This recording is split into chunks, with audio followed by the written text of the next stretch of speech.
Before we begin, if you find a moment of peace or useful thought in this journey, consider liking this video and subscribing to the channel. I'm always curious to know where this story is reaching. Where in the world are you? And what time is it for you now? Let me know in the comments. The year is 55 AD. You find yourself in Rome, just as the gray light of dawn begins to filter through the city's perpetual haze. The first thing you perceive is not a sound, but the raw physical shock of cold. It's a damp, seeping chill that has worked its way up from the stone floor, through the thin straw of your palate, and settled deep into your bones. You feel it in your joints before you're even fully awake. You open your eyes to the familiar gloom of your small room in the insula. The air is thick with the acrid smell of smoke from 1,000 other cooking fires, a scent that clings to everything. This is how the day begins, not with a gentle invitation, but with a harsh, sensory demand. You push the rough, scratchy blanket aside and sit up. The movement is a conscious effort. Your body protests, a vessel of clay reminding you of its own impermanence. You swing your legs over the side of the pallet and place your bare feet on the stone.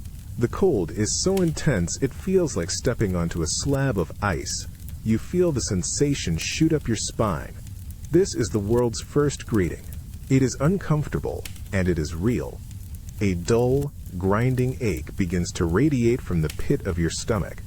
Hunger, not a simple thought, but a physical presence, a constant companion that has been with you since you fell asleep. It gnaws at you, demanding your attention. You look at the small, coarse loaf of bread on a nearby stool. It is all you have until evening, and the promise of its simple, grainy taste is the only comfort on the horizon. This is the reality of your body's needs, a relentless cycle of lack and temporary fulfillment. You walk to the high, narrow window and peer out into the alley below. A steady, miserable drizzle falls from a sky the color of slate. The rain is indifferent. It does not care for your plans or your comfort. It simply falls, turning the dirt and refuse of the alley into a slick, smelly mud. You watch it for a moment, feeling the temptation to let the gray gloom of the weather seep into your own spirit. This is the external world in its purest form, powerful, uncontrollable, and utterly unconcerned with you. It is a constant test, a relentless pressure against the senses. You wrap your worn cloak around you, the familiar weight, a small comfort, and step out into the chaos of the Roman morning. The alley is a torrent of humanity. The air is a thick assault of smells: baking bread, overflowing drains, wet wool, fragrant spices from a distant stall. The noise is a physical force, a cacophony of shouting merchants, rumbling cartwheels on uneven stone, and the constant, pressing murmur of the crowd. You are immediately shoved, a sharp elbow digging into your ribs. A cart forces you against a damp, grimy wall. You feel a flash of hot, instinctive anger. A protest forms in your throat. This is the world pushing against you, demanding a reaction. But in the half-second between the shove and your response, you make a choice. You do not push back. You do not shout. Instead, you perform a small, internal act of rebellion. You pause. You take one deliberate breath.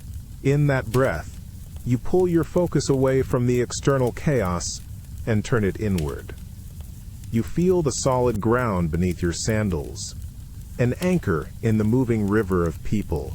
You feel the anger in your chest, but you look at it as you would look at a wild dog. You observe it, acknowledge its presence, but you do not let it lead you. You begin to build a fortress. The first stone is the realization that the shoves and shouts are just events. They have no inherent meaning. They are not personal attacks unless you choose to make them so. The second stone is separating your true self from the sensations. The chill is a feeling in your body, not in your soul. The hunger is a physical ache, not a definition of your character. The noise of the crowd is just sound, vibrations in the air that you can choose to let pass through you. As you walk, You feel a subtle shift. The chaos has not lessened, but it no longer penetrates. You have created a space within yourself, a quiet, protected citadel. The opinions and actions of others are the weather raging outside your walls. You are aware of the storm, but it cannot touch you. This is the first, most critical victory of the day. You realize that resilience is not about hardening yourself against the world. It is about creating an inner sanctuary of reason and calm that the world simply cannot reach. This is your true home, and its gatekeeper is you and you alone. You step into the marketplace, and the world explodes into a chaotic assault on your senses. The roar is the first thing that hits you. 1,000 voices blended into a single deafening wave of sound. Merchants bellowing their prices, buyers arguing back. The bleating of goats, the cry of a child, the grinding of cartwheels. It's a wall of noise you have to physically push through. The air is thick, a heavy blanket of competing smells. You can pick them out one by one. The sweet, cloying scent of ripe figs, the sharp, exotic aroma of spices from distant lands, the earthy smell of dusty wool, and underneath it all, the raw, pungent scent of sweat and humanity packed together under the relentless sun. You are a small boat in a churning sea of people, carried along by the current, your path dictated by the swarm. A sharp elbow digs into your ribs. You are pressed against a stall piled high, with heavy ceramic amphorae, their surfaces cool and rough against your arm. You feel a momentary claustrophobia, a desperate need for open space. But there is none. There is only the press of the crowd. Your eyes are drawn to the glittering temptations laid out on every side. A stall where a merchant unfurls a bolt of shimmering silk, the fabric catching the light and shifting in color from the deepest purple to a startling crimson. You imagine its impossible softness against your skin.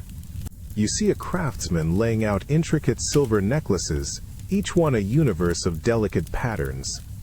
The desire to possess, to own, to call such beauty yours, is a sharp, painful ache in your chest. You see others, wealthier than you, buying these things with a casual indifference.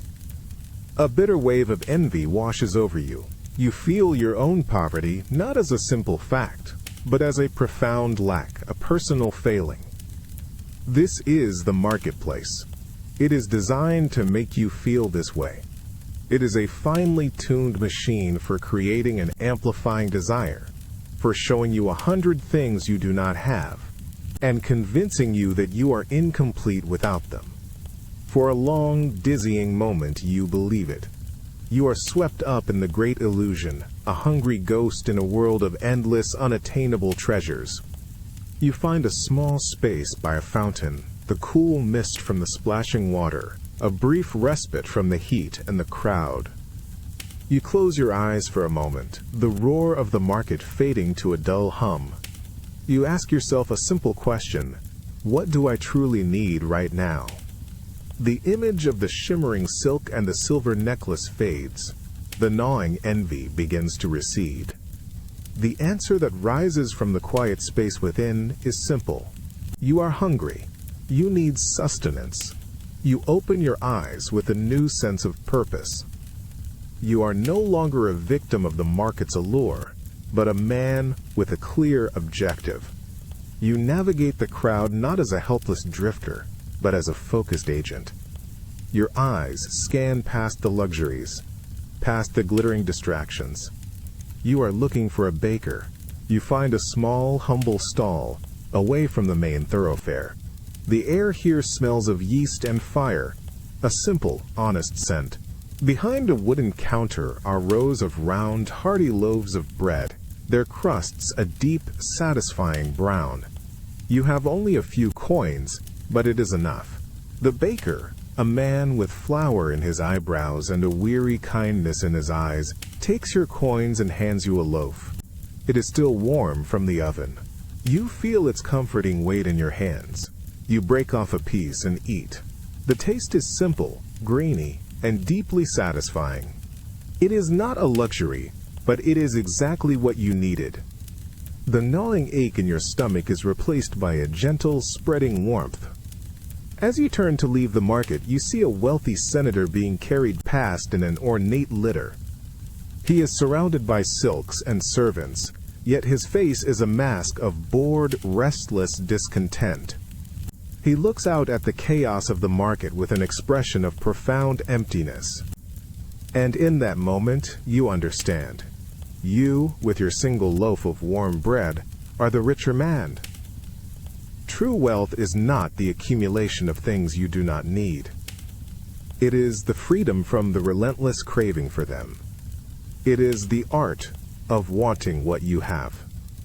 You walk out of the marketplace with a light step, no longer feeling poor, but feeling a deep and abiding sense of sufficiency, a peace that cannot be bought or sold.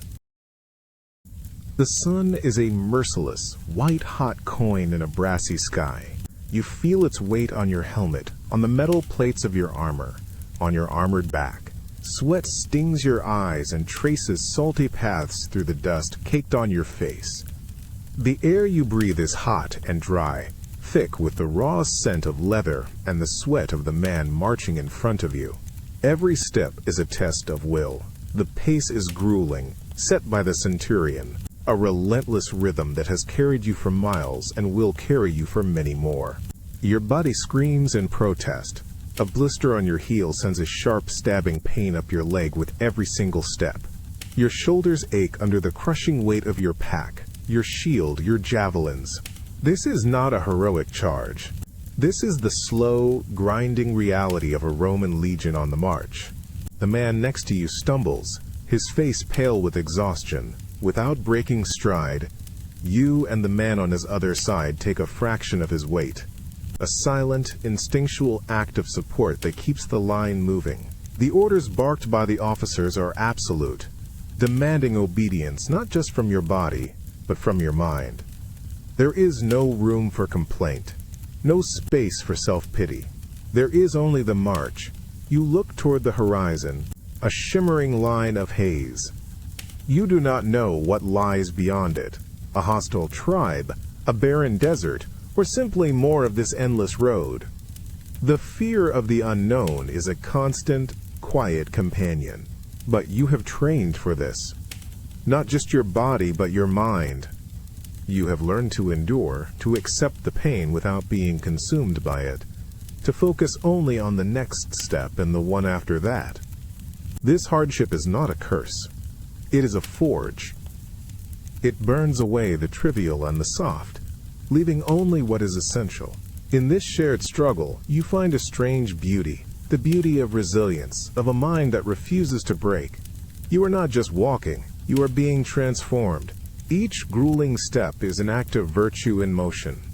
Duty, courage, and self-mastery made real on an unforgiving road. The pain in your foot has become a searing, white-hot point of focus. With every step, the blister screams, a relentless signal of distress from your body. Your canteen is nearly empty, and the sun has not lessened its assault. You feel your resolve begin to crumble. The thought of stopping, of just falling to the side of the road and letting the column march on, is an intoxicating temptation. Your body tells you it has reached its limit. It tells you that you cannot go on. But then, a different voice emerges from a quieter, deeper place. It is the voice of your trained mind. It tells you to observe the pain, not to become the pain. You shift your focus. You acknowledge the screaming signal from your foot, but you do not label it as unbearable. It is merely a strong sensation. You feel the crushing weight of the pack, but you do not add the judgment that it is too heavy. It is simply weight. You begin to practice what you have been taught. You narrow your world to the space of a single step. You do not think about the miles ahead. You do not think about the pain of the last step. Your entire existence becomes the space between your foot lifting off the ground and placing it back down. You focus on the rhythm of your own breathing, on the steady, percussive beat of 1,000 sandals marching in unison around you. You are not just a body in pain. You are a consciousness that is observing a body in pain. This separation, this act of pure observation, creates a space of freedom. The pain has not vanished, but it no longer has a hold on you. You are enduring it, not being consumed by it. You are the master of your response. You realize that the true march is not across the physical landscape, but across the landscape of your own will. The real frontier is not the one on the horizon, but the one between what you think you can endure and what you actually can. And as you take another step, and then another, you understand that this inner frontier can be expanded again and again through sheer, focused, disciplined will. You stand in the cool, silent atrium of your home. The air still carries the bitter, smoky taste of ash from the funeral pyre. Where there was once conversation and laughter, there is now an empty space, an absence so profound it feels like a physical presence. You look at the couch where they used to recline, the cup they used to drink from.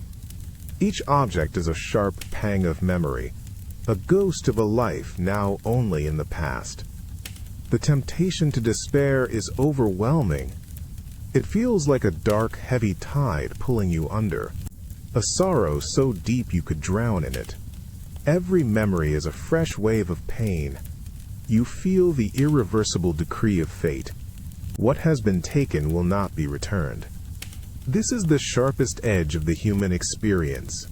The raw, undeniable reality of loss. You step outside into the garden.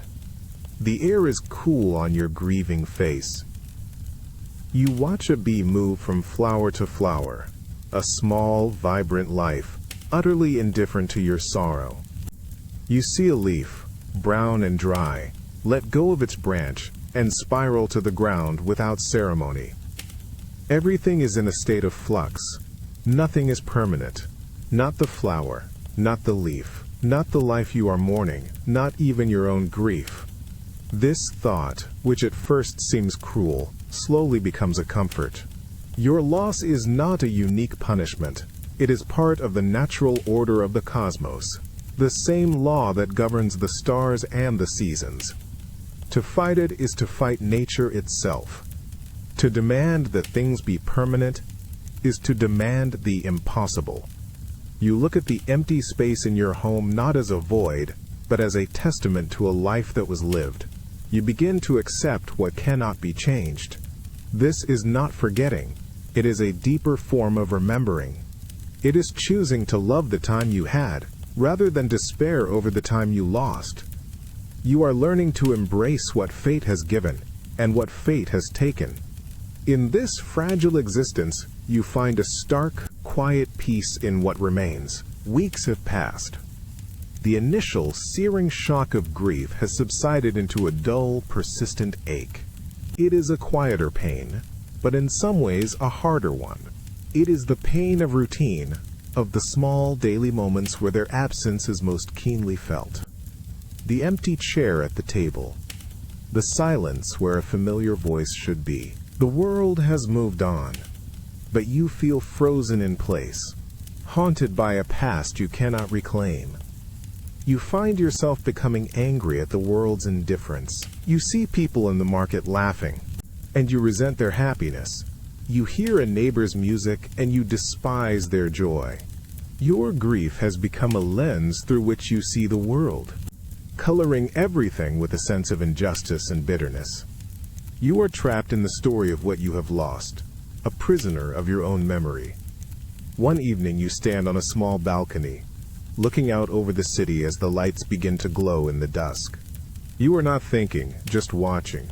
You notice the endless, intricate dance of life below, 1,000 stories unfolding, 1,000 joys and sorrows playing out in the twilight. You are just one small part of this vast human tapestry. And then you think of them. You make a conscious choice not to remember the moment of their departure, but the essence of their life. You remember their laughter, not the silence that followed it. You remember the strength in their hands, not their final weakness. You remember the lessons they taught you, not the emptiness of their absence. You choose to focus on the gift you were given, not the one that was taken away. You realize that the person is gone, but the love is not. The body is gone, but the impact of their life remains, woven into the fabric of your own being. Grief is the price of love, and you would not trade the pain of this moment for a life in which you had never loved at all. The ache in your heart has not vanished, but its nature has changed. It is no longer a void of absence, but a space filled with a quiet, enduring gratitude.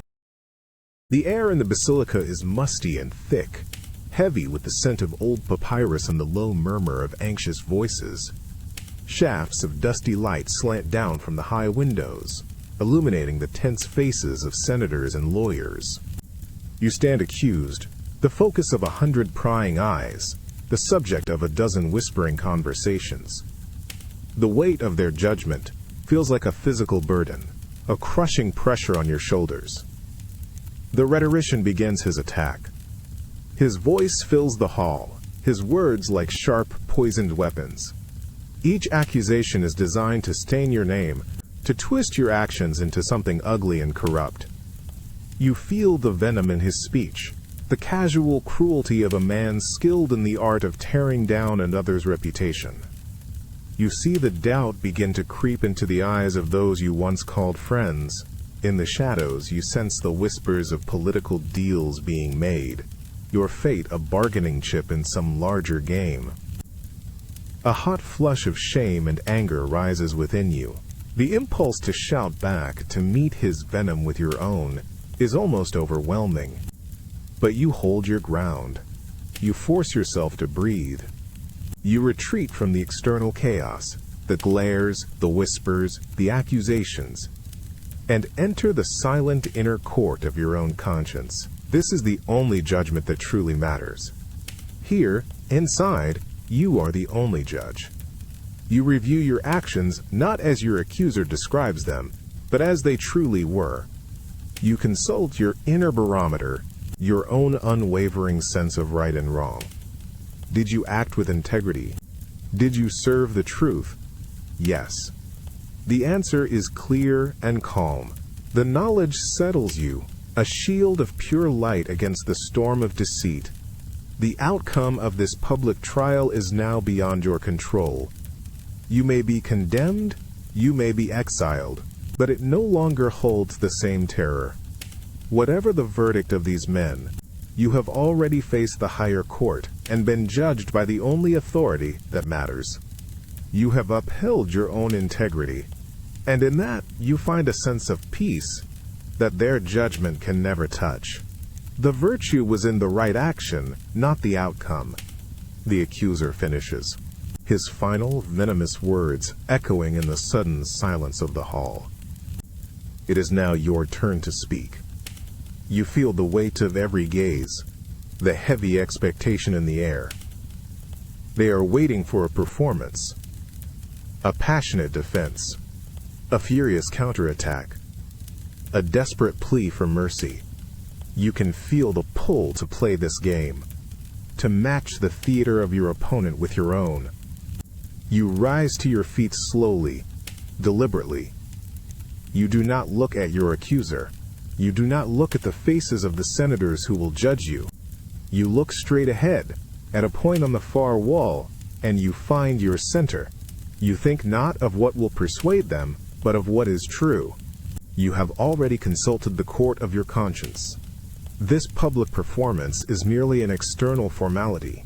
When you speak, your voice is not loud, but it is clear and steady.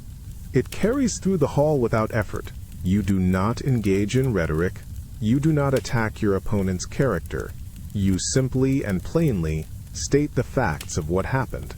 You explain your reasoning, your intentions.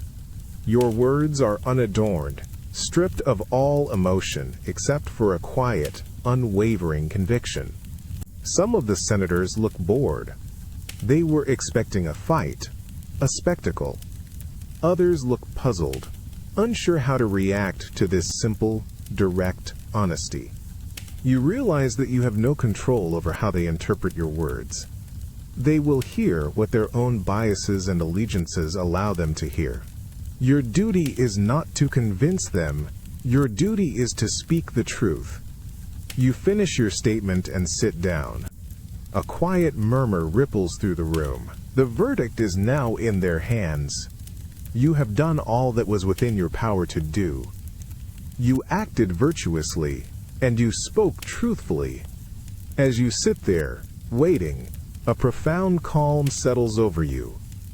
Whether you walk out of this hall a free man or a condemned one, you will walk out with your integrity intact. And that is the only freedom that can never be taken away.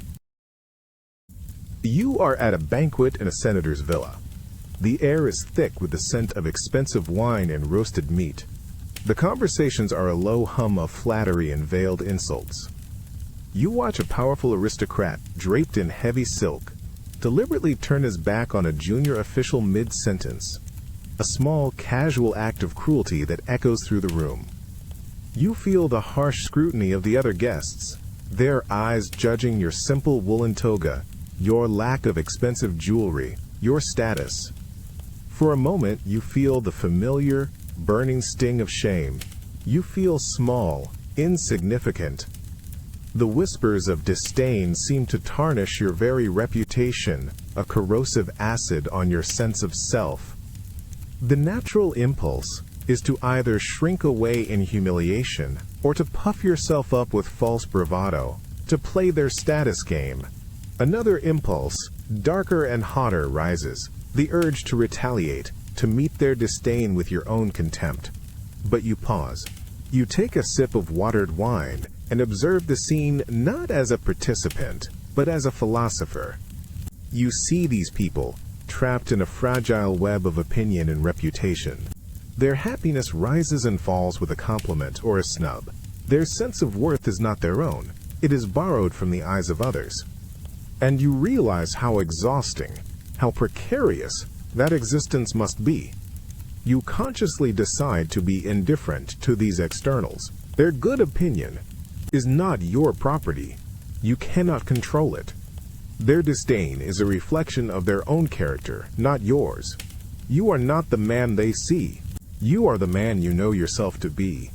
You build a citadel around your own self-esteem, a fortress whose walls their opinions cannot breach. Your worth is not determined by the clothes you wear or the company you keep, but by the virtue of your character. The whispers that once sounded like attacks now seem like the chirping of birds, an indifferent background noise. The burning shame has cooled, replaced by a quiet, unshakable sense of your own value. You are the sole master of your own esteem.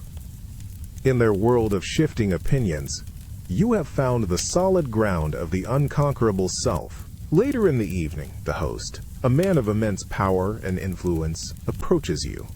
He had observed your quiet composure, your lack of engagement in the usual games of flattery. He sees it not as wisdom, but as arrogance. He decides to make an example of you.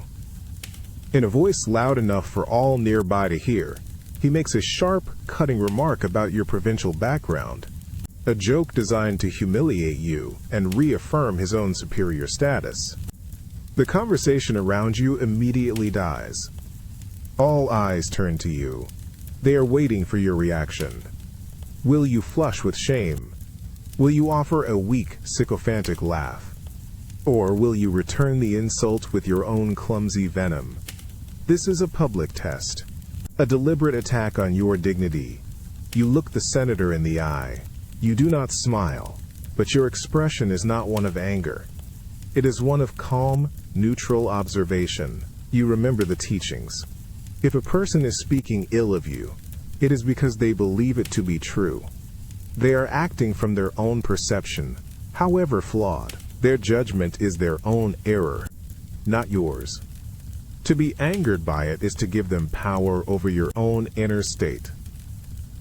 You give a slight, almost imperceptible nod, a simple acknowledgement that you have heard him.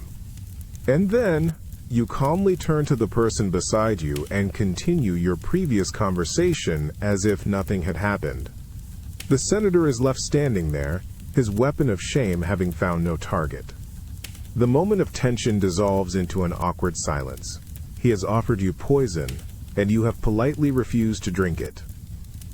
You feel no sense of triumph, no smug satisfaction. To feel that would be to fall into the same trap of ego. Instead, you feel a profound sense of freedom. The opinions of others, whether praise or condemnation, are truly external to you. They are like the weather, sometimes pleasant, sometimes harsh, but ultimately they have nothing to do with your own intrinsic worth. You are the sole and final judge of your own character. The day's work begins with the feel of wood in your hands. You run your palm over the rough surface of an oak plank, feeling the grain, the knots, the potential within it. The air in your workshop is filled with the clean, resinous scent of sawdust. You pick up a hand plane, its wooden body worn smooth from years of use, its steel blade a cool, heavy line in your grasp. This tool is an extension of your will, your partner in the work to come. You set the blade and begin. The first pass is difficult, the plane chattering over the high spots, the wood resisting your effort. But you are not fighting the material. You are in conversation with it. You adjust your stance, change the pressure, and listen to the sound the blade makes as it cuts. Soon, a rhythm emerges. A long, smooth push, a satisfying shearing sound, and a perfect paper-thin curl of wood that falls to the floor. Push, shear, curl. It becomes a meditation. Your mind, which may have been cluttered with worries about yesterday's debts or tomorrow's meals, grows quiet. It has to. The work demands your full presence. One moment of inattention, one careless slip, and the piece is ruined. Your focus narrows to the line of the wood, the glint of the steel, the growing pile of fragrant shavings at your feet. The ache that begins in your shoulders and back is not a nuisance. It is the simple, honest report of a body engaged in meaningful effort. You are not creating a masterpiece for a king. You are making a simple stool, an object for a humble home. But in your workshop, it receives the full measure of your skill. You craft the joints with precision. You sand the surfaces until they are smooth as water. You test its sturdiness until you are certain it will not fail. There is a profound dignity in this. To do a simple task with uncommon excellence is a virtuous act. As you finish, you run your hand over the completed stool. It is solid. It is true. It is good. You did not just make an object. You transformed a raw piece of nature into something of purpose and order. You brought your reason and your will into the physical world. And in this simple, honest work, you find a sense of peace that no amount of idle contemplation can provide. Your next task is different. You are a smith. The fire of the forge roars, a contained, hungry beast. The heat is a physical presence, so intense it makes the air shimmer. You take a bar of raw iron with a pair of long tongs and thrust it into the glowing heart of the coals. You work the bellows, your arm moving in a steady, powerful rhythm. The fire responds, growing hotter, brighter, until the iron begins to glow. First a dull red, then a bright orange, and finally a brilliant yellow-white. You pull it from the fire, a piece of captured sunlight, and place it on the anvil. The first blow of the hammer is a deafening clang that rings through the workshop, a percussive shock you feel in your bones. Sparks fly in a shower of incandescent stars. This is not the quiet guidance of woodworking. This is a violent, forceful transformation. You are imposing your will on the stubborn material, beating it into a new form. The work is all-consuming. There is no room for stray thoughts, only for the intense focus required to read the color of the metal, to judge the force of the blow, to see the emerging shape of the tool you are crafting. Sweat pours from your body. Your muscles ache with a deep, satisfying burn. This is not drudgery. This is a collaboration with fire and iron, a raw and elemental act of creation. As the sun sets, you hold up the finished object, a simple, perfectly balanced hammer. It is not an object of high art, but it is one of profound utility. It is honest. It is strong. Its purpose is clear. You look at your hands, calloused and stained with soot. They are not the hands of a senator or a poet, but they are the hands of a maker, someone who contributes to the world not with words, but with tangible, useful things. You realize that meaning is not found in the status of the work, but in the excellence of the effort, whether you are shaping wood, forging iron, or tilling the soil. To do the work well, to contribute your skill to the shared human enterprise, is to find a deep and abiding sense of purpose. It is a quiet dignity that sustains you long after the noise of the forge has faded. It begins with a strange disconnect. Your skin is hot to the touch, yet a deep, unshakable chill has settled into your bones. The world, once sharp and clear, now seems to waver at the edges, muffled and distant. Your body, the faithful servant you have always taken for granted, has become a traitor. This is the grip of fever, an internal siege that turns your own vessel into a battlefield. The world shrinks to the size of your room. The only landscape is the pattern of cracks on the ceiling above your bed. The only event is the arrival of a bitter herbal remedy. Its acrid taste, a desperate prayer against the ailment. A dull, persistent ache is your constant companion. In this state, it is easy for the mind to follow the body into despair, to feel helpless, to see yourself as a victim of this bodily rebellion.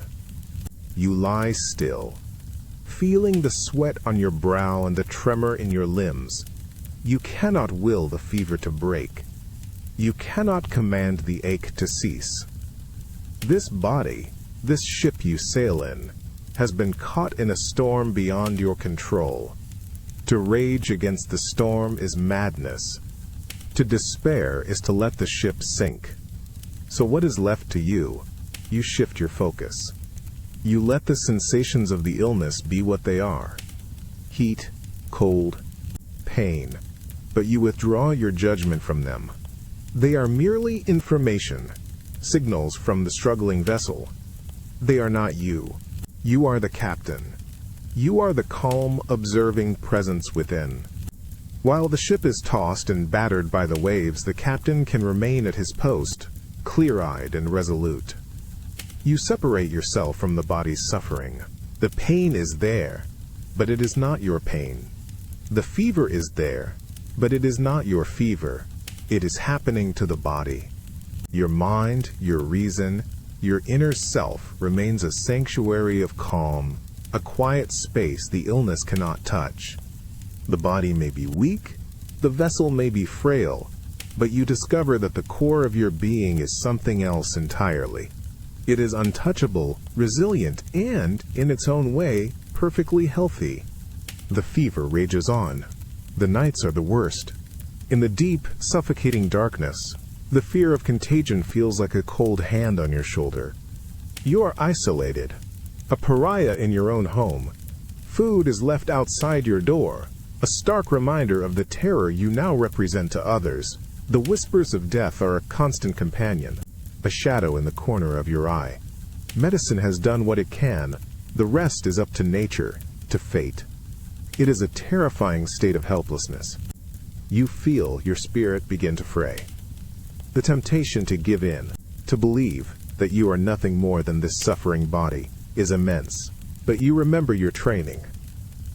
You cannot control the illness, but you can control your response to it. You begin a new kind of exercise. You consciously observe each sensation without letting it become a story. The persistent ache in your back is not a sign that you are getting worse. It is simply an ache. The feverish chill is not a harbinger of the end. It is simply a chill. You strip your experience down to the raw, objective data. By refusing to add your own fearful interpretations, you rob the illness of its psychological power over you. You turn your focus to the one thing that remains perfectly healthy: your mind. Your body may be under siege, but your reason is untouched. You can still think, you can still choose, you can still find a core of stillness amidst the physical chaos. You practice this relentlessly, moment by moment. It is the hardest training you have ever undertaken. The illness may win. the frail vessel of the body may break. That is a possibility you must accept. But you realize that the health of your soul is an entirely different matter. The resilience of your spirit, your ability to endure this trial with courage and reason, is something the fever cannot touch. And you understand that even if the body fails, you can still achieve the ultimate victory, to meet your fate with a mind that is unbroken. The hour is late. Your small room is lit by a single, flickering oil lamp, the flame casting long, dancing shadows on the walls. The air smells of old papyrus and beeswax. You unroll a scroll, a biography of a great statesman who died a generation ago. You read of his triumphs, his struggles, his grand speeches in the Senate, his magnificent villas. As you read, the flame of your lamp sputters. You watch the small, steady flame consume the oil, a quiet, relentless process. This flame, like the statesman's life, has a finite amount of fuel. The thought settles not with a chill, but with a profound clarity. That great man, with all his power and wealth, is now nothing but a handful of ash and a collection of stories on a fragile scroll. The same fate awaits you. The same fate awaits everyone. The fear of this oblivion, the terror of non-existence, is a primal instinct. But tonight, you look at it differently. You see death not as a monster in the dark, but as a strict and honest teacher. Its lesson is simple. Your time is limited. This is the ultimate source of all value. A life without end would be a life without meaning, a story without a final page. The knowledge of the end is what gives urgency and purpose to the present moment. You stop thinking about the legacy you will leave behind. That is for others to decide, a matter beyond your control. Your concern is the life you are living now. Are you living it well? Are you acting with virtue? Are you making the most of the fuel you have been given? The lamp flickers again, nearing its end. You don't feel fear, but a quiet sense of purpose.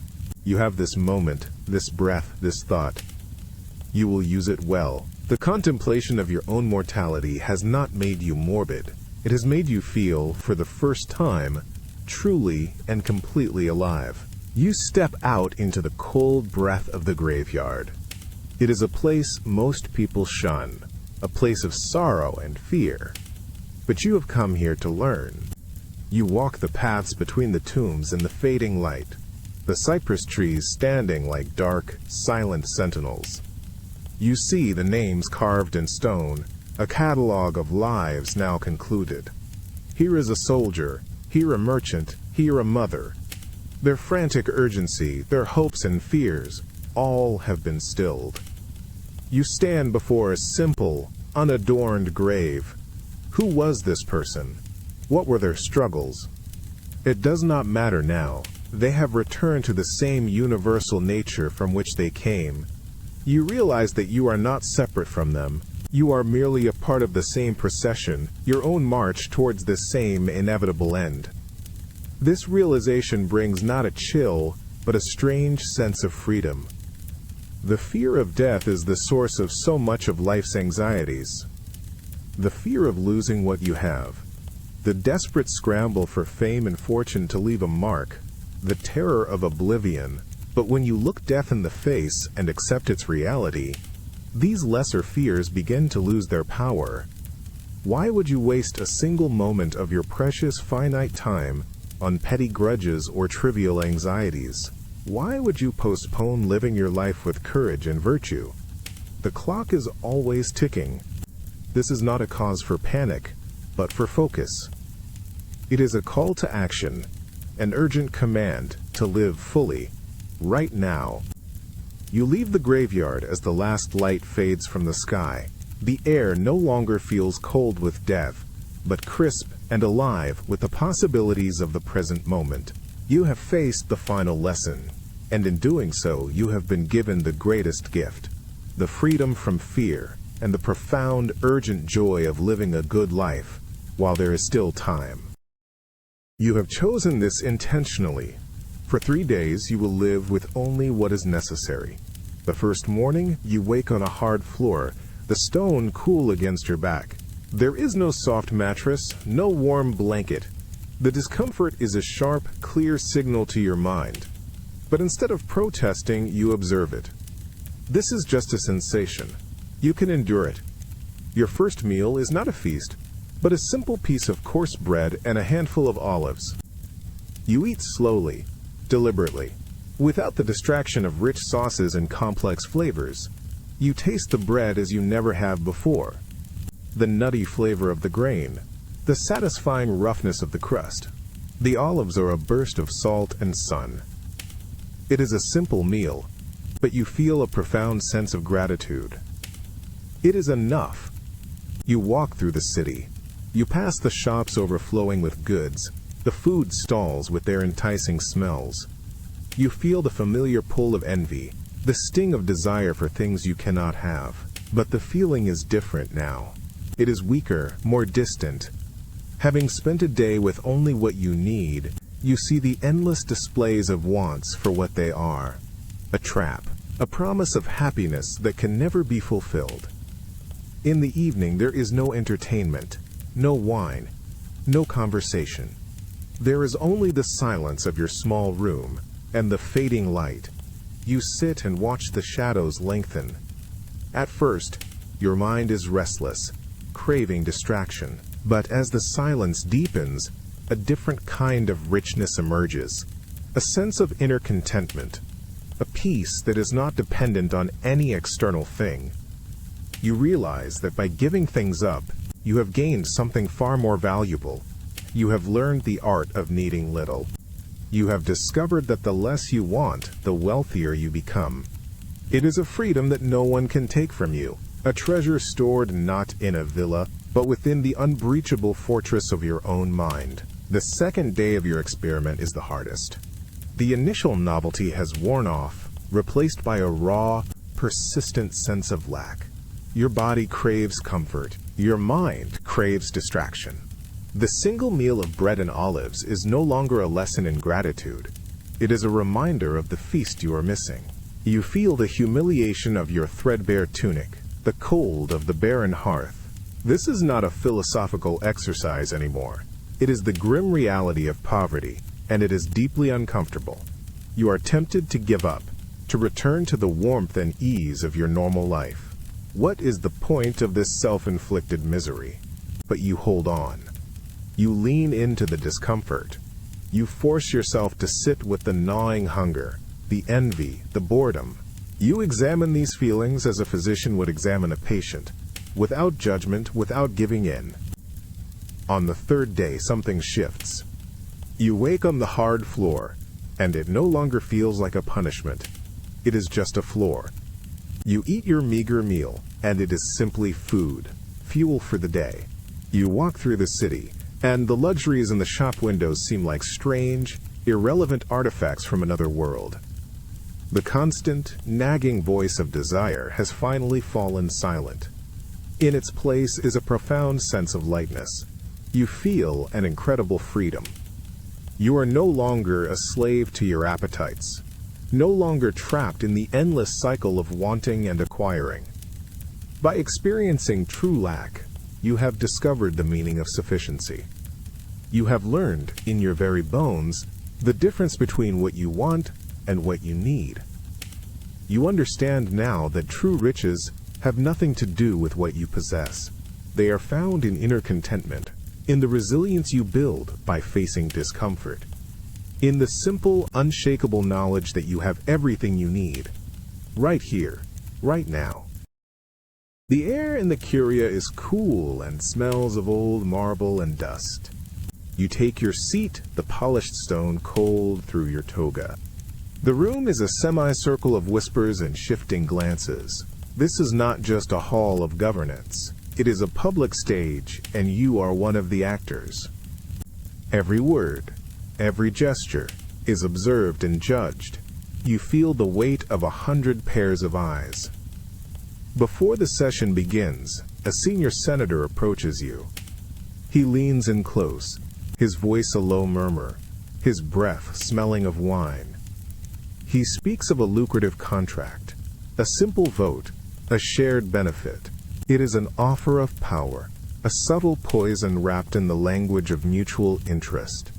The temptation is a physical thing, a tightening in your chest. It is the easy path, the one that leads to wealth and influence. You look at him, at his smooth, practiced smile, and you see the rot beneath. You give a simple, non-committal reply and turn away, but the moment lingers. Later, during a heated debate, a rival attacks your character directly, twisting a past action into a slanderous accusation. You feel the blood rush to your face, the powerful impulse to leap to your feet and unleash a torrent of angry rebuttal. The eyes of the Senate are on you, waiting for the show. But you hold your tongue. You remember that their opinion is not in your control, but your integrity is. You wait for the storm of his words to pass. When it is your turn to speak, you do not address his slander. You address the issue at hand, calmly, reasonably, and truthfully. Your voice does not tremble. You speak not to win their approval, but to serve the public good. You may have made enemies today. You may have given up a fortune. But as you walk out of the curia and into the evening light, you feel no regret. You consulted your inner compass, and it pointed true. On the treacherous public stage, you held to your own character. You were not swayed by the lure of power or the fear of opinion. You acted with virtue, and that is a victory no vote can overturn. The session is over, but the day's trial is not. You are in the forum, the heart of the city's public life, and you can feel the consequences of your choices. Men who greeted you warmly this morning now avert their eyes. You overhear your name spoken in a hushed, critical tone from a group of senators. The slander has begun to do its work. Your reputation, a fragile thing you have spent a lifetime building, is under attack. You feel a cold sense of isolation. To stand for your principles has meant standing alone. The desire to be liked, to be approved of, is a deep and powerful human instinct. To feel the disapproval of your peers is a painful, lonely burden. For a moment, you question your decision. Would it have been so wrong to compromise a little, to play the game, to secure your position and your reputation? You stop by a fountain and watch the endless river of people flow past. Each person is a world of their own judgments, opinions, and biases. To try and win the approval of all of them is an impossible, insane task. Their opinion of you is a thing that exists in their minds, not in yours. It is external, fleeting, and ultimately beyond your control. What is in your control is your own character, your integrity, your conscience. This is the only judge to whom you must answer.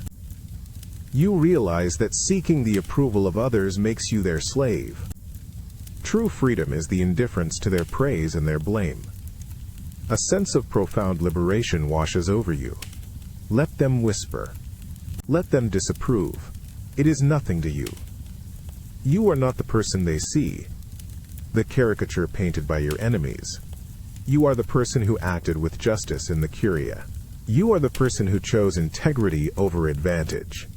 This inner knowledge is your shield, your fortress, your true and unshakable reputation.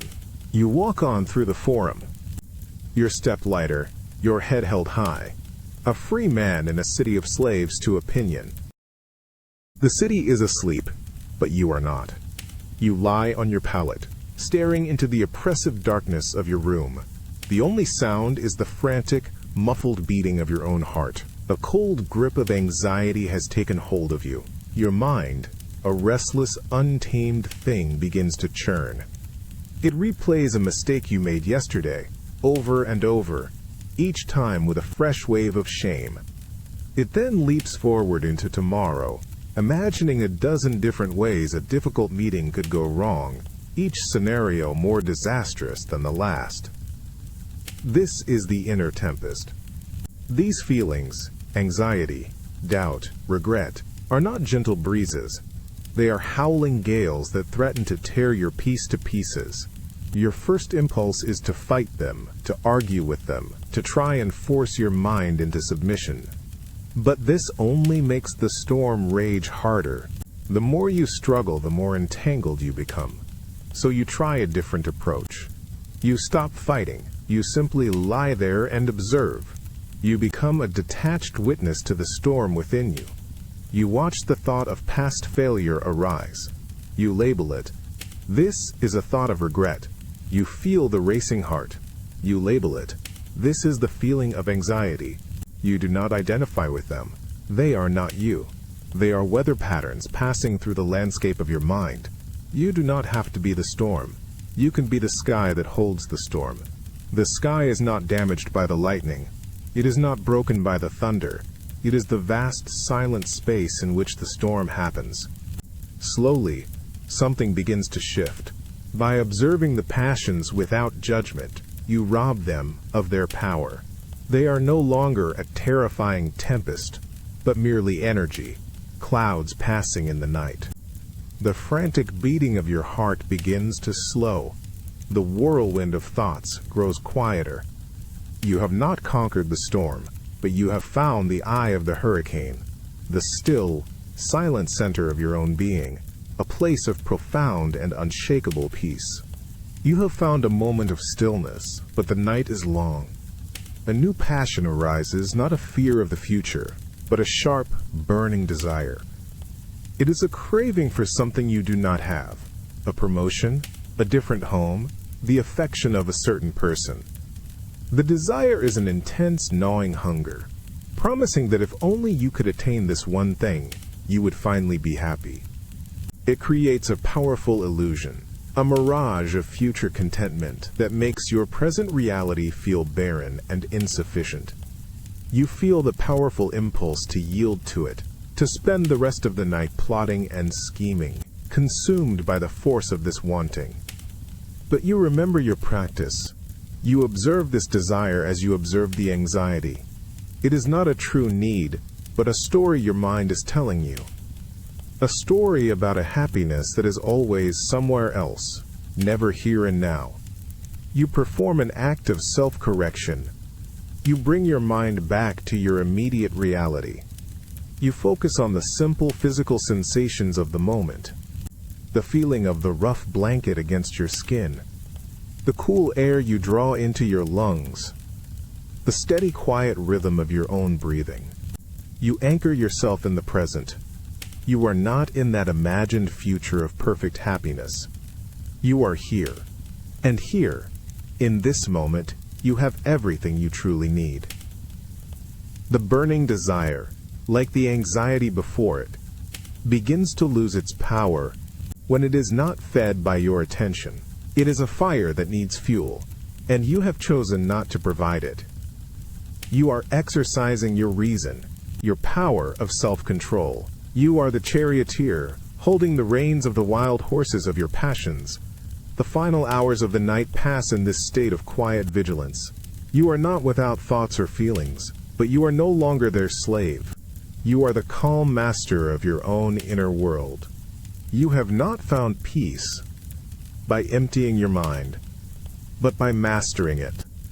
And as the first hint of dawn appears at your window, you greet it not with exhaustion, but with the quiet strength of a mind that has won its own silent war. There is a sudden, violent crack, a splintering of wood that jolts you to the bone, followed by an unnerving silence. The journey is over. You climb down from the cart to see what you already knew. The axle, a thick piece of oak, has snapped clean in two. You are stranded, miles from the nearest town, on an unfamiliar road, with only the setting sun for company. The first feeling is a wave of pure frustration. You want to kick the broken wheel, to curse your luck, to sink into despair. The loneliness of the road, which had been a quiet companion, now feels like an oppressive, threatening presence. The shadows of the trees on the horizon seem to lengthen and take on menacing shapes. You feel vulnerable, abandoned by fortune. You allow yourself this feeling for a moment. Then, you let it go. Anger will not mend the axle. Despair will not build you a shelter. You survey your situation not as a victim, but as a problem solver. The cart is useless. Your provisions are what they are. The sun is setting. These are the facts. What is in your control is how you respond. You begin to work. You unhitch the mule. Its calm, steady presence, a small comfort. You gather what you can from the cart. A blanket, a water skin, the small bag of food. You scan the landscape, not for threats, but for opportunities. You spot a rocky overhang, a natural shelter from the night's dew. You find a small spring of clear water. The skills you never thought you'd need now come to the fore. You are not a helpless traveler. You are a resilient human being, adapting to circumstance. As night falls, you sit under the rock shelf, wrapped in your blanket, chewing on a piece of hard bread. The fear and frustration have been replaced by a quiet sense of accomplishment. You did not choose this, but you are enduring it. You are finding peace, not in the comfort of a warm inn, but in your own ability to adapt. You realize that home is not just a place you travel to. It is a strength you carry within you on any road, no matter how broken. The night is cold and filled with the unfamiliar sounds of the wilderness. Sleep is fitful. You wake with the dawn, your back stiff from the hard ground. The reality of your situation returns with the morning light. You are still stranded. The quiet accomplishment of surviving the night gives way to the pressing question of what to do next. Your plan was to be in the next city by now. Your whole schedule has been disrupted. You feel the pull of anxiety about the lost time, the missed appointments. But you force that thought away. The old plan is gone. The only reality is the one in front of you. A broken cart, a lonely road, and a long walk ahead. You make your preparations. You fashion a rough pack from your blanket to carry the essential provisions. You give the mule a drink from the spring and load it with what you cannot carry. You look at the long, dusty road stretching to the horizon. It is a daunting sight. The journey will now take twice as long. It will be twice as hard. But as you take your first steps, a strange feeling begins to settle in. You are no longer passively riding. You are actively walking. You feel the grit of the road under your sandals. You notice the way the light filters through the leaves of the trees, the call of a bird you have never heard before. Your senses, dulled by the monotonous rumble of the cart, are now wide awake. You are not just passing through this landscape, you are a part of it. You realize that the journey is not merely the destination. The journey is this step, and this breath, and this moment of unexpected, difficult reality. The broken axle was not a curse. It was an invitation to a different kind of journey. One that is slower, harder, but in some ways more real. You are learning the lesson of adaptation, the quiet beauty of resilience, in the face of a world that will never conform to your plans.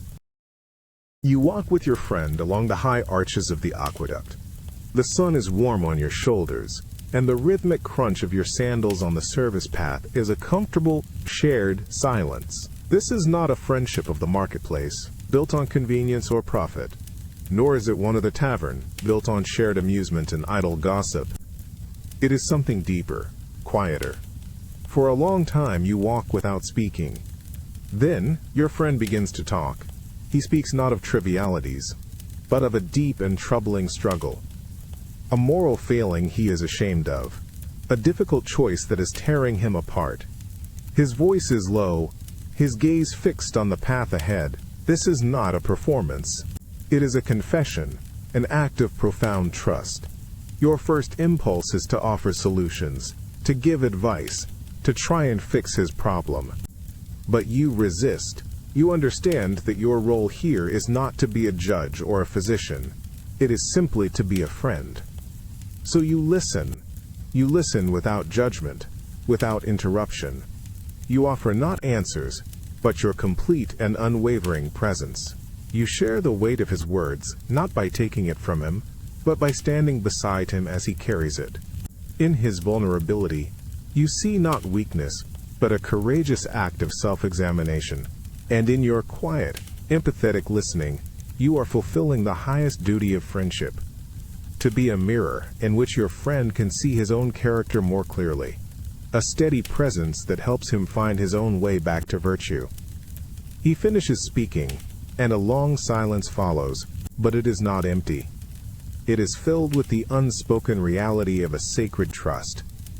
You place a hand on his shoulder for a moment, a simple gesture of solidarity. You realize that a true friendship is a shared commitment to the good life. It is a bond not of affection, but of two souls walking the same difficult path toward wisdom, helping each other stay the course. Your walk continues, and now it is your turn to speak. You share a struggle of your own, a moment last week when your temper got the better of you, an action you now regret. You do not do this to lessen his burden, but to honor his trust with your own. You expose your own failing, your own imperfection, making yourself just as vulnerable as he was. He does not offer you platitudes or easy forgiveness. Instead, he asks you a sharp, insightful question. A question that cuts through your excuses and forces you to confront the root of your error. It is not an unkind question, but it is a challenging one. He is not comforting your weakness, he is strengthening your virtue. This is the other side of true friendship. Not just unwavering support, but honest, challenging accountability. You pass another traveler on the path, a man you both know to be of questionable character. You exchange simple greetings and walk on. Neither of you engages in the easy, satisfying bond of criticizing him behind his back. You both understand that a friendship built on shared disdain for others is a house built on sand. Your conversation turns back to philosophy, to the shared values that form the bedrock of your bond. You are not just companions, you are allies. You are training partners in the art of living. You are sharpening each other's character, holding each other to a higher standard. This is the sacred responsibility of a virtuous friendship. As you part ways at the city gate, there is no need for effusive goodbyes. There is a deep, quiet understanding between you. You have both left this conversation stronger, clearer, and more committed to the path of wisdom than when you began. You realize that a true friend is one of the greatest treasures in life, not because they make you feel good, but because they help you be good. The accusation hangs in the air of the forum, sharp and venomous. It is a lie, a carefully crafted slander designed to ruin your reputation in public. You see the faces in the crowd turn towards you, their expressions a mixture of shock, curiosity, and suspicion. A sudden, profound silence descends, and in that silence, all you can hear is the roaring of blood in your ears. A white-hot fire ignites in your chest. It is pure, undiluted rage. Every fiber of your being screams for retaliation. The impulse to lunge forward, to strike the smug face of your accuser, is a physical force, a tidal wave of adrenaline that threatens to sweep away all reason. You want to unleash a torrent of words, to expose his lies, to destroy him as he has tried to destroy you. The pull of this passion is almost irresistible, but you do not move. You plant your feet on the stone ground. You feel the cool air on your burning face. You force yourself to take a single, ragged breath. This is the moment. This is the battlefield. The true battle is not with the man in front of you. It is with the fire raging inside of you. You let the wave of fury wash over you, observing it with a part of your mind that remains a detached, calm spectator. You see it for what it is, a blind, destructive force. You understand that to act on it would be to hand your enemy the ultimate victory. It would mean becoming as unreasoning and out of control as he is. It would mean surrendering your own inner citadel. You hold his gaze, but your own expression is not one of anger. It is one of calm, deliberate stillness. You do not shout. You do not defend. You simply stand there, in your own truth, and let the fire within you slowly, painstakingly, burn itself out for lack of fuel. It is the hardest thing you have ever done. It is an act of supreme self-restraint, and in the quiet aftermath of that inner war you feel not the satisfaction of vengeance, but the profound, unshakable strength of a man who is truly master of himself. The moment of confrontation has passed, but the inner work continues. You walk away from the forum, the angry shouts and curious stares fading behind you. The fire of your initial rage has been contained, but hot embers still glow within you. A lingering grudge, a poisonous desire for vengeance, begins to take root. Your mind replays the insult, the injustice, savoring the feeling of being wronged. This, you realize, is the second, more subtle danger of anger. The initial blaze can be controlled with discipline, but the smoldering resentment can poison you for days, weeks, months. It is a slow, self-inflicted wound. To seek vengeance is to let your enemy live in your head rent-free, to continue to harm you long after the initial offense. You stop and look at the people around you, going about their day. You think of your accuser. Why did he do it? Not because he is a monster, but because he is a flawed human being, driven by his own fear, his own ambition, his own ignorance. You try to see him not as an enemy to be destroyed, but as a pitiable figure, trapped in his own vices. You try to summon not forgiveness, but a kind of philosophical empathy. This is not easy. The part of you that craves justice screams in protest. But you understand that true justice is not about revenge. Vengeance is a futile act that only creates a new cycle of harm. The greatest revenge is to be unlike the one who performed the injury. You make a conscious decision to let it go completely. You release the grudge. You feel the tension in your shoulders ease, the tightness in your jaw relax. You have not condoned his action, but you have refused to let it continue to poison your own tranquility. You have chosen serenity over resentment, and in doing so you have truly mastered the fire within. You recline on a couch at the banquet, but it is impossible to be comfortable. The room is a chaotic assault on the senses. The air is heavy, with the smells of a dozen rich dishes, so overpowering it is almost sickening. The sound is a deafening roar of forced laughter, drunken shouts, and shrill music. Everywhere you look, you see excess. That servants rush past with platters piled high with exotic foods, far more than anyone could possibly eat. Wine, dark and sweet, is poured with reckless abandon, spilling onto the floor. You watch the other guests. They grab at the food with a desperate urgency, their faces flushed with wine and exertion. They laugh too loudly, their eyes darting around the room, as if checking to see if everyone is witnessing their enjoyment. At first, it seems like a scene of pure pleasure, but as you watch more closely, you see the emptiness behind it all. You see the anxiety in the host's eyes, worrying if his guests are sufficiently impressed. You see the fleeting nature of the pleasure. No sooner is one dish consumed than the diner is already looking for the next, never satisfied, always craving more. This is not joy. It is a frantic race to outrun a feeling of inner emptiness. You have a small portion of roasted fish and some bread. You drink a single cup of wine, heavily watered. You push the other dishes away. A fellow guest laughs at your moderation, calling you a poor-spirited fool. You just smile. You are not depriving yourself. You are preserving yourself. You find a deeper pleasure in the simple act of observing. You notice the skill of the musician, the weariness in the servant's eyes, the intricate pattern of the mosaic floor. By refusing to drown your senses in the flood of excess, you are able to truly experience the moment. You realize that moderation is not a punishment, but a path to a truer, more lasting contentment, a quiet joy that is not dependent on the next fleeting thrill. As the night wears on, the illusion of pleasure begins to crack. The forced laughter grows more manic. The conversations become slurred and nonsensical. What began as a feast has descended into a kind of desperation. You see the consequences of excess in real time.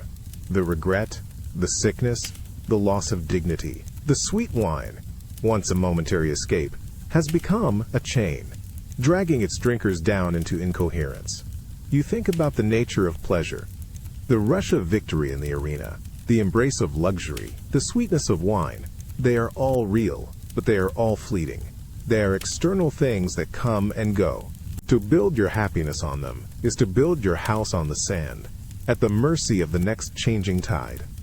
You get up and walk to a quiet balcony, away from the noise. You look up at the calm, silent stars. You find a different kind of pleasure here, a deeper one. The pleasure of a quiet mind. The pleasure of a clear conscience. The pleasure of connection with the vast, orderly cosmos. This is a joy that no one can give you, and no one can take away. It is not dependent on the next feast or the next victory. It comes from within. It is the contentment that arises from living a life of virtue, of learning, of meaningful connection with others. You realize that the constant search for external pleasure is a form of slavery. True freedom is finding a lasting contentment that is independent of all these fleeting external stimuli. You are not rejecting pleasure. You are simply choosing the deeper, more durable kind over the shallow, addictive mirage. You have found a joy that does not fade with the morning light. You have chosen this day for yourself. You enter the quietest room of the house, the small library, and close the door. There are no appointments to keep, no conversations to be had, no duties to perform. There is only you and the silence. At first, the silence is not peaceful. It is loud. The absence of external noise only amplifies the clamor within your own mind. A torrent of thoughts, worries, and half-formed plans rushes to fill the void. Your mind is like a restless monkey, leaping from one branch to another. A past mistake, a future anxiety, a remembered conversation. You feel a powerful urge to get up, to do something, to find a distraction that will quiet this inner noise. This is the first test, and the hardest. To simply sit still. You focus on your breath, in and out. A simple physical anchor in the storm of your thoughts. You do not try to stop the thoughts. You simply let them come, and let them go. You watch them as you would watch clouds passing in the sky. They are not you. They are just events happening within your awareness. Slowly, painstakingly, the restless monkey begins to tire. The gaps between the thoughts grow longer. In these lengthening moments of silence, something new emerges. A deeper part of yourself begins to speak. You start to engage in an honest inner dialogue, the kind that is impossible in the noise of daily life. You ask yourself the difficult questions. Are you living in accordance with your values? Where have you been swayed by fear or vanity? What are you truly grateful for? There is no one to impress, no argument to win. There is only a quiet, unflinching honesty. You are getting to know the stranger you live with every day, yourself. As the hours pass, the loud silence transforms into a sacred stillness. You have not escaped from the world. You have found the unshakable center from which to engage with it. You have found the inner sanctuary, the refuge of the soul. You take a scroll from the shelf. It is a dialogue of Socrates. You begin to read, and the silence of the room is filled with the quiet rustle of papyrus and the powerful voice of ancient wisdom. The questions on the page are not abstract intellectual puzzles. They are direct challenges to your own life. Know thyself, the text commands. This is the next stage of introspection. Not just a quieting of the mind, but a deliberate examination of your own beliefs. You put the scroll down and begin to question your own judgments, as Socrates would. Why do you value wealth? Why do you fear public opinion? Are these beliefs truly your own? Or are they just habits you have absorbed from the world around you? You probe and test your own assumptions, searching for the solid bedrock of truth beneath the shifting sands of convention. This process is uncomfortable. It requires you to confront your own inconsistencies, your own self-deceptions. But it is also liberating. With each unexamined assumption you discard, you feel lighter, freer. You are clearing out the clutter from your own inner house. The world, with all its distractions, is constantly pulling at your mind, trying to draw you away from this difficult, essential work. You feel the pull of the outside, the desire for the easy comfort of noise and activity. But you resist. You understand that this discipline of solitude, of creating this quiet space for thought, is not a luxury. It is a necessity for a well-lived life. As the day ends, you emerge from the library not drained, but renewed. You have not just been silent, you have been listening. Listening to the wisdom of the ancients, and more importantly, listening to the quiet voice of your own reason. You have strengthened your inner sanctuary, the one place you can always retreat to for clarity, for truth, and for peace. A messenger arrives, his face impassive. You and your business partner stand before him on the steps of the temple as he unrolls a papyrus scroll. The crackle of the stiff paper is the only sound. He reads the message in a flat, emotionless voice. The ship carrying your entire season's cargo has been lost in a storm off the coast of Crete. The news is a single, hard fact. The ship is gone. That is all. You watch your partner. The color drains from his face. He stumbles back a step, his hand clutching his chest. You can almost hear the story he is telling himself. I am ruined. Everything is lost. My family will starve. I am a failure. His perception of the event has created a reality of despair and victimhood. The world he now inhabits is a dark and terrifying place. You feel the shock as well. A cold stone in the pit of your stomach. The same fact has been delivered to you, but you pause. You refuse to immediately write the same story. The ship is gone. That is the external reality. But the meaning of that event is up to you. You are the architect of your own inner reality. You begin to construct a different story. The venture has failed.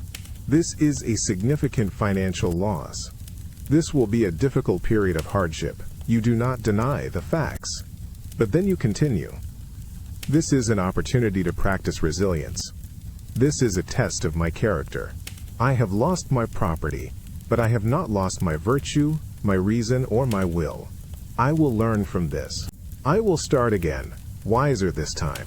You look at your partner, who is now consumed by his own terrifying reality. You are both standing in the same spot, having heard the same words, but you are living in two completely different worlds. The event itself had no inherent meaning. It was a blank stone. Your partner carved a tombstone out of it. You have chosen to carve a stepping stone. You realize with absolute certainty that you are the master architect of your own experience. You place a hand on your partner's shoulder. He flinches, lost in his own world of despair.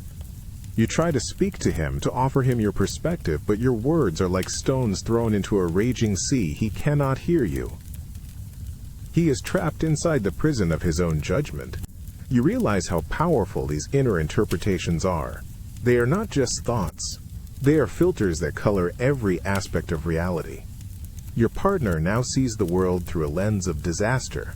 The sun is too bright. The noise of the city is an irritation. The faces of passers-by seem to mock him. His judgment has become the architect of his entire experience. You practice seeing the world through an objective lens. The cold rain is not a curse. It is water falling from the sky. An unexpected obstacle is not a frustration. It is a new configuration of the landscape. A harsh word is not an attack. It is an indifferent sound. You work to strip away your own emotional judgments and see things as they are, in their stark, neutral reality. This is the core of your freedom. You cannot control the events that happen in the world, but you have absolute, unbreakable control over the meaning you assign to them. This is the one power that no one can ever take from you. This is what it means to be the master of your own view.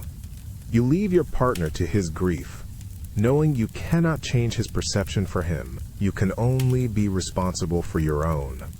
You walk away from the temple not with a light heart. The loss is real, and the path ahead will be difficult, but with a calm and resolute one. You are not a victim of circumstance. You are the architect of your reality, and you will choose to build a world not of ruin, but of resilience.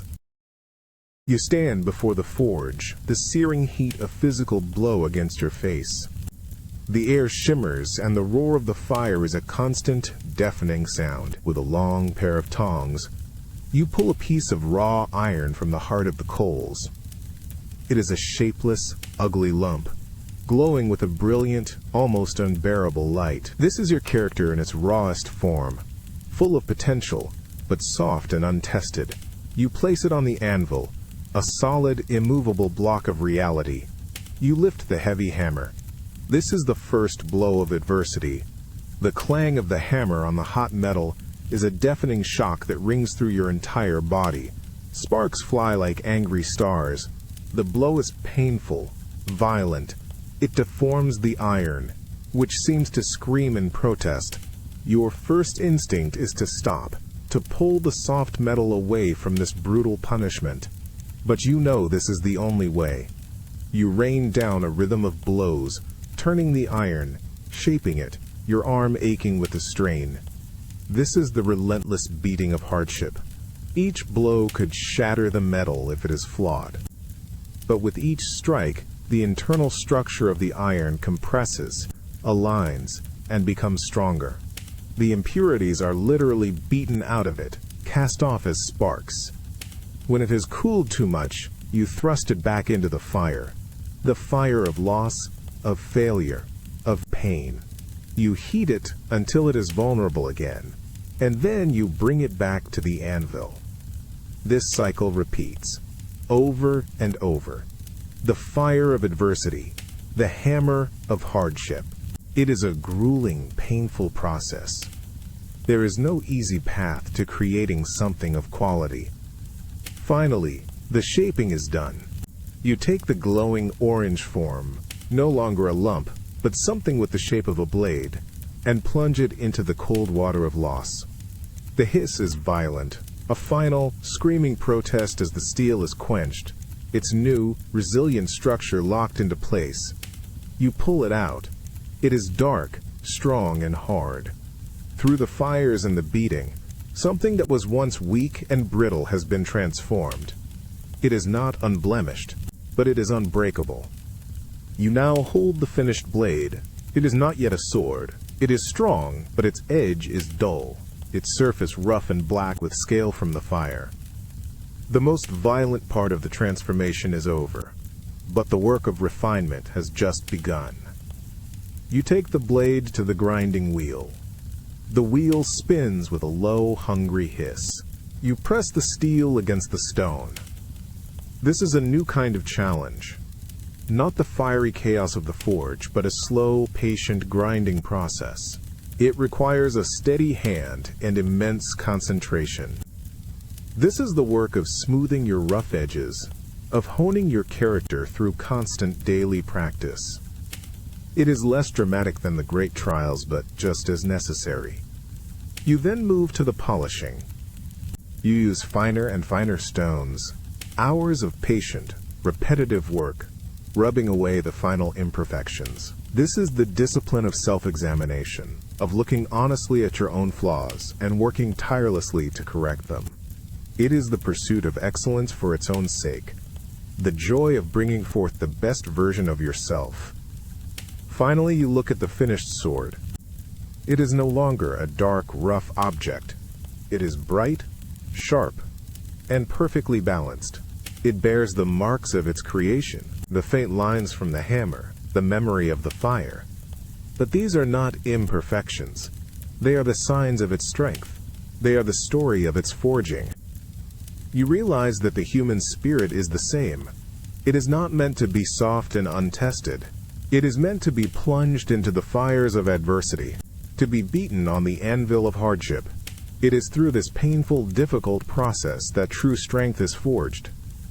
The scars you carry from your own trials are not signs of damage, but proof of your resilience. They are the marks of an indomitable spirit, a character that has been tested and has not been broken. You are old now.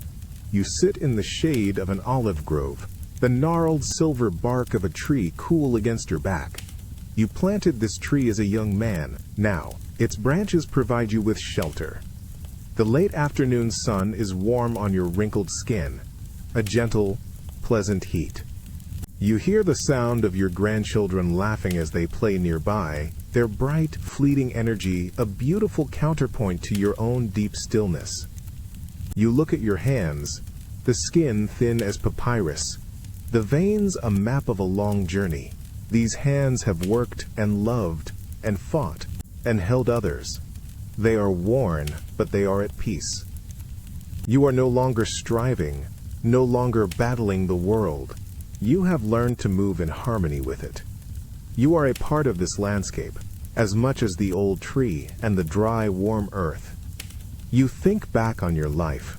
You see the moments of triumph and the moments of failure, the joys and the profound losses. They no longer seem like a chaotic series of random events, but like the necessary notes in a single complex piece of music. Each note, even the discordant ones, was essential to the final harmony. You would not change a thing, for to change one part would be to unravel the whole beautiful, difficult tapestry. You accept it all. You accept the impermanence of your own body, the inevitable end that is now not a distant terror, but a familiar, quiet horizon.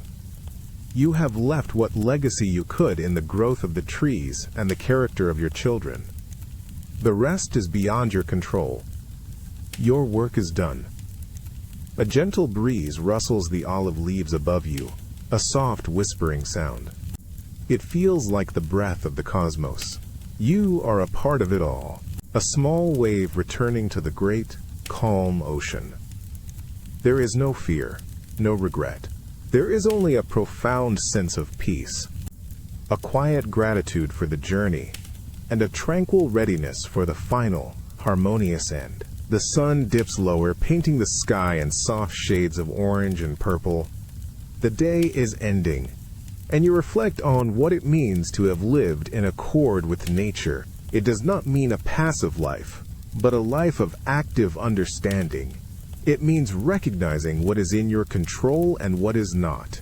It means accepting the natural flow of things, the cycle of seasons, the cycle of life and death without protest.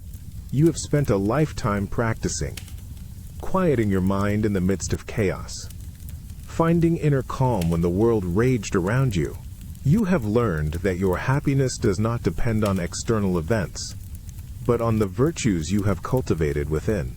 This is the inner wealth that no one can steal, the peace that no misfortune can disturb. You watch your grandchildren. You see in them the continuation of life, the same spark of the universal reason that animates you, the trees, and the stars. You feel a profound connection to this great cosmic whole. Your individual life, this small, brief candle, is a part of a much larger, eternal fire. To return to that fire is not an end, but a homecoming. The legacy you leave is not in monuments of stone, but in the lessons you have passed on, in the example of a life lived with integrity and purpose. It is in the strength of the trees you planted, and in the character of the family you have nurtured. These are the ripples that will continue to spread, long after your own small part in the story is over. You close your eyes and take a slow, deep breath. You feel the gentle breath of the evening, the quieting of the world. You have lived, you have strived, you have loved, you have endured. And now, at the end of a long and virtuous life, you have found the final harmony. You are at peace with yourself, and at peace with the cosmos, and you are ready for whatever comes next.